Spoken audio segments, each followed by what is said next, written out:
Imagine falling in love with a notorious bank robber without even knowing it.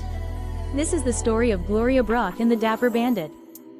I am a hard-working hooker in a perpetually horny town. I've been turning tricks professionally for 7 years. From the Kit Kat Club to the mansion on Turtle Creek, I've seen it all. Whoever thinks Dallas isn't an international city should talk to me.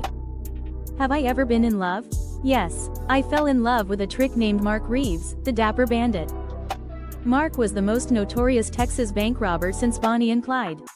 He confessed to robbing 25 banks from 1978 to 1988. He never fired a shot, and he never kept a dollar. No matter how much he made, he would be broke in a few months. I met Mark in September 1984.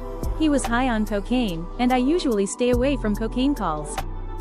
A cocaine call is when somebody has drugs and they would love for you to say 2 magic words, "Gimme some." The call was through an escort agency. I didn't have my own agency then. I had a beeper and was working for people who were ripping me off. One Friday night, they told me, "Go see this guy who's been seen before." That means it's a good call, a regular, not a cop. I called Mark Reeves at 4 in the morning, just after leaving a pervert in Arlington. When I got there, he looked like a cocaine call.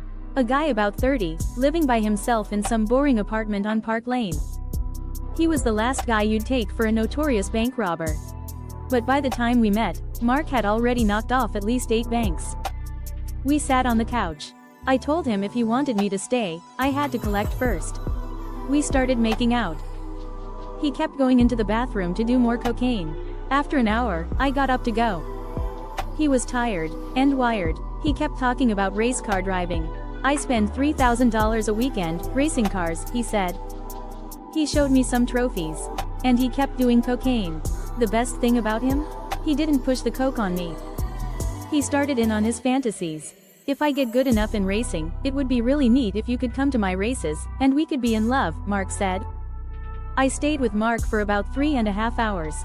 But I told my agency I had gone home after the first hour. The next Sunday at 6 in the morning, he called me at home. On my mother's phone. At that point, I didn't have my own trick phone yet. Mark called again about 10. "Where are you?" he pleaded. He sounded sexy, charming, real nice, and stoned. I hung up. Mark Reeves didn't call back, for a year. When Mark called me again, it was August 1985. He called at 10 every night for 2 weeks before I finally went to see him. When I got to his apartment, he had one of those security gates that you have to be buzzed through. He buzzed me inside. He was smashed. We sat on the couch. I liked the apartment. It was expensive looking. Pictures of his race car on the wall. He went on for about 45 minutes, until I finally said, "Look, Mark, we've got to do the call, I've got other calls to do." But he didn't really want sex. He said, "Well, I don't even know if I can do anything." I told him it was going to cost him. He pulled a $100 bill out from under his clock radio. But he was real reluctant about the sex.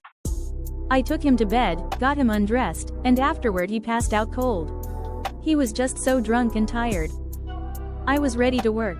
So I split, did a call at the old Mandalay Four Seasons in Las Colinas, and went home. I started feeling strange vibes about Mark wondering where I went. So I called him and said that I just had to work, that it was my life. Catch more stories like this on our channel. Subscribe and stay tuned for more intriguing tales. Until next time, keep your secrets safe.